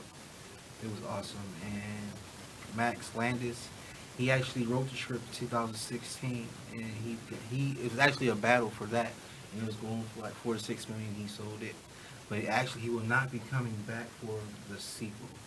So someone else will be writing it. And also, if you know about Kick-Ass, there's a lot of controversy about that because they are having a African American female starring the lead role in that. But yeah. On other news. That's the end of his notes. Yeah, I guess. So today's topic is be yourself. one of the things that I'm going to start off by saying is no one can remind you of your dreams. Nobody should be in charge of reminding you to show up for your dream or to take your dream seriously. If I have to say, hey, wake up, it's time to be at such and such, I am now in charge of your dream. So it's no longer your dream. I throw around the lazy word a lot. One, because I myself have been lazy in pursuit of my dreams. I've made it my mission to be at the helm of other people's dreams, wants, and desires, and I've let my dreams kind of shift over to the side. Last week I created a message for myself, and it's going to pop up every year at the same time, the 31st of December, and I posted it that night. And it was basically, I was relinquishing any responsibility I had in ignoring my dreams. I did that for myself because I needed to focus on me. Now, I'm still going to be myself. I'm always going to be helpful, dependable Nate. That's what I'm called. I will always be that. That's who I was raised to be. That's who I've been groomed to be. That's who I shall always be. Right. But what I won't do is I won't deny what I want. And there are going to be some hard decisions that I personally have to make in my show, in my art, in my work, in my business arrangements to get to where I want to get. Hard decisions that I don't want to do. And often when you separate business ties with people, it's not that you're throwing that person away, but it's not working in this moment. You know, I just had a meeting with my previous co-host today, and we're creating work. And I knew that this was coming when I made the decision back then. Right. But people it has to line up. People have to be in a space where they can focus on what it is that they're currently doing, because if you're not pushing, you're weighing it down. Right. Align yourself with your blessings. Right. And it's really, you never know what blessings are in store for you when you're sleeping on it. And I'm a person that all goes back to not being afraid to be yourself. Sometimes fear is the problem in laziness. Sometimes hesitation is due to the amount of fear that a person has in pursuing their goals, their dreams, everything that's surrounding that. It's fear. It's a big part of that. Fear is the setback of all men. Like a lot of people's failure. It is, and we have to get ourselves in a space where fear is not a part of the equation. Like, fear should make you excited. Ooh, like, yeah, you know what? I ain't gonna be scared of this. I can do this. Well, you know? Fear, that if you let go of whatever that problem is. Right. But if you still holding on to whatever that hurt or that fear or that regret or that anxiousness is, if you still holding on to that, you can't move forward. True. You can't move forward because that fear is holding you back so good that you have tricked yourself into just standing still and ultimately moving backwards. I don't proclaim to know everything, but I know what I'm talking about. I watch fear in people on a daily basis. You know, I was raised around a lot of afraid people. I work and I'm friends and I'm relative of a lot of people who would rather sleep on their own goals and desires and go clock in to somebody else's. Right. Like you have to get to a place where you are not afraid to just jump out there. This year's topic came from the last couple weeks I'll say the last couple months of December and the year of 2017. I stopped talking to certain people. And it wasn't anything about that person. Sometimes it was, but it was very little about that person that I had the problem with. And it was more, the issue then became who you are right now is colliding with what I want in my life. So if I'm getting ready and I'm, sometimes I may be running late, or if I'm getting ready, I don't answer the phone anymore. because that's going to distract me from what I want. I don't care who's calling. It's going to distract me, and I need to stay focused on what the goal in this moment is. And a lot of it is hard decisions that you have to erase certain people out of your life, and you may come back to that person or may not.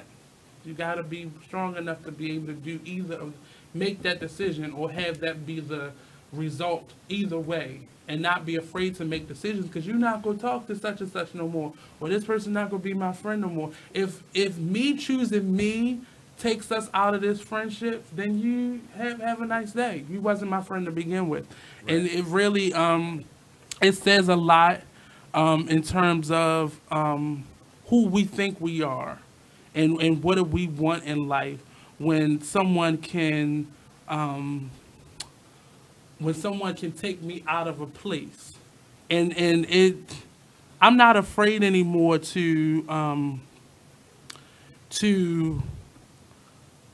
how can I say, I'm not afraid to step out on my goals anymore. And I never was afraid. I'm really confident in who I am and what I want, but I don't, I was comfortable with making Damon's dream come true more than I was with mine, because if success is fearful. I'm afraid of success, because what happens, you have to maintain success. Right. You have to, success has to be monitored. Success has to be duplicated. Success has to be consistent. Success has to be monitored and nurtured, and that's a lot for success. And then once you strike gold at this, the next project has to be platinum. And then after platinum, diamond. And like it has to, you always have to outdo yourself, because we're comparing ourselves to what other people think we should be and where we should be. So we're going to take our final break for the day. So don't go anywhere. We'll be right back here on the Artist Exchange Radio Show, only on BeExposedRadio.com. It is what it is, radio show. All right, listen. All right, say situation. Cause I keep telling y'all, it's different situations in the child support thing. You can't just pinpoint one thing. You can't just say, "Oh, here did be. That's why you're on child support. Oh, he this. That's why you're on child support. Oh, she this. That's why she on child support." No, sometimes it could just go off of, "Oh, I just called him and asked him, can he pay for the pictures? He ain't want to pay for the pictures. I'm taking his ass downtown." Yup. Well, you got to know. Know who you dating. Hold up. You just like I just called her. I just called her and asked, could she just get Junior some shoes? She couldn't even get him no church shoes. I'm taking her ass downtown. Now, when you go downtown, you go down there, you get $500. Right. Now you mad because you get $500, and now you really ain't getting no shoes for Junior or Lord CC, because you're getting $500 now. Right. Yeah, but you gotta remember, if you're a good father or a good mother, and you paying child support, right? You still gonna go ahead and do all that, because hold up. It's just what it is. Yeah, hold on, and that's another situation. Right. But you know what that creates? Now when we at the party, mommy and daddy ain't even down there speaking to each other. Cause daddy done paid for the party, and he done came out of pocket this month with $600. But right, that's your child. Be mad. Listen. He shouldn't be mad, but he also has another child with his wife. That's on him. Okay, go ahead. He got another child with his wife. Okay. Right. And you're taking away from him. You are listening to BeExposedRadio.com. And welcome back to the Artist Exchange Radio Show. I said about .com. Well, it is the artistexchange.org. You can go there, register. It'll be launching the end of this year. We're still adding some content to it. We're still adding some features to it. Like I said, we will have a feature on it where you can actually sell your merchandise. So a number of us on this show, we make things, we create things, whether it be services or actual products.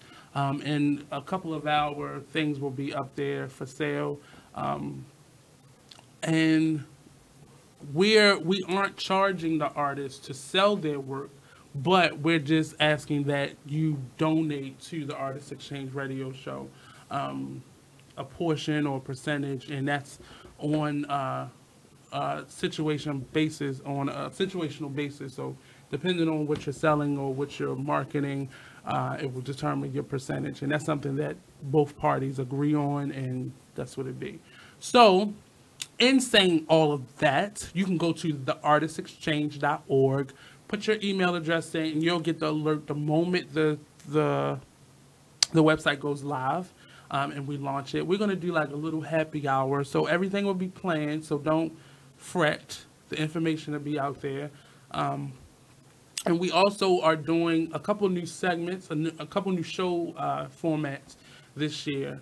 One of them will be the maker segment. So each one of us, we do something creative, and we're going to showcase that talent here live right at the table. So you may be painting earrings with SweetBaBy, or crocheting, or doing something with me, painting with TJ. I don't know what Damonn gonna do. Because he has a sketchy past, so we don't know what he might. We don't do stuff like that on the show, so we don't know what that may be. Oh, and then I'm looking at the picture. Blueprints. It's coming out March, the first weekend of March. So all the flyers, the marketing, all that jazz will be up shortly. We had to finalize some location issues, so tickets, sponsorship, all that jazz will be up shortly. And don't forget to go to www.theartistexchange.org, subscribe to it, and you'll get the alerts whenever it's updated or whenever new alerts or messages to come out. You'll always get it. We're not going to bombard your mailbox with it.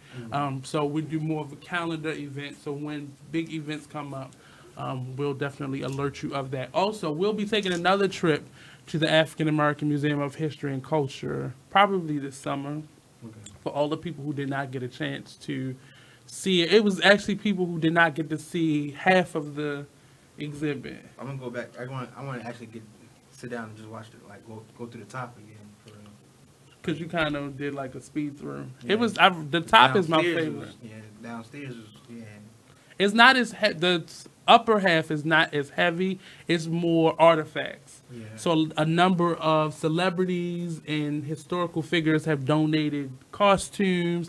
There's like a real live car, like from Chuck Berry, like a Cadillac, bright red, fresh off the floor, red Cadillac, right? A lot of costumes, a lot of memorabilia. There are more exhibits in terms of actual, like the media arts, the theatrical arts, music. Everything is itemized in different smaller galleries. The memorabilia gallery is this huge open space, and there's a lot of costumes, a lot of memorabilia from various musicians, actors, dancers, singers. Yeah, one floor they got a big screen you can stand in front of, record your whole body and whatnot. You start dancing, or they show you how to do steps and whatnot. Right, that's the second floor, and that's the it shows you the evolution of movement, dance, stepping, and it actually it records your body too. Okay, cool. And you standing there, it's like a screen, and it just you can see your whole body, but in like static form. So we will be taking another trip. I'm definitely going to try again. This one was easy breezy. You get there, we give you the ticket, and that's it. I don't even think I think I'm gonna give tickets ahead of time because I may not want to come there. So it's fun. I think every time you go, you'll see something different, or you'll be able to focus on something different. But also, I just want to give a special shout out to Dominique Prescott. She's a Black artist. She was actually. I sat here and watched her draw this picture, and I was asking her a lot of questions, and she was just showing me and being very. She was at the gallery? No, it was actually on live. Okay. She was drawing my picture live, and I was. Did you book her? No, I didn't book. Like that wasn't my intentions. Like, we're not talking about personal booking, sorry. No, I didn't book her yet because I was still learning. Still watching what she was doing. So I actually did. So did you click on her name? Yeah. They put in her name. They watch it. Except the friends. Yeah, we talked. You don't have to be creepy on. She actually showed me how to draw this, how to actually like structure of a face and whatnot. So y'all went on a date already. Okay. So up next is It Is What It Is radio show. Don't forget tomorrow we have an awesome young lady stopping by the go to the page, get our name real quick. TJ will be here tomorrow with one of his visual artists, and we'll be talking with that young lady. I cannot remember her name. If you go to the Arts Exchange page, the mom be over here sleeping, like he just be in his own little world. So don't forget to go, if you want to watch the show, share it out, help us share it, help us talk about it. You can go to www.bigexposedradio.com. You can share it. You can go to our radio show page, the Artist Exchange radio show page, and you can share it out from there. So we're going to close out and we'll be back tomorrow at 12 noon sharp, not a moment later. So therefore, good night, sleep tight, and we'll be back tomorrow. Artist Exchange radio show only on bigexposedradio.com. You are listening to BeExposedRadio.com, the home of Talk Lately with Mahy, every Tuesday at 7 p.m.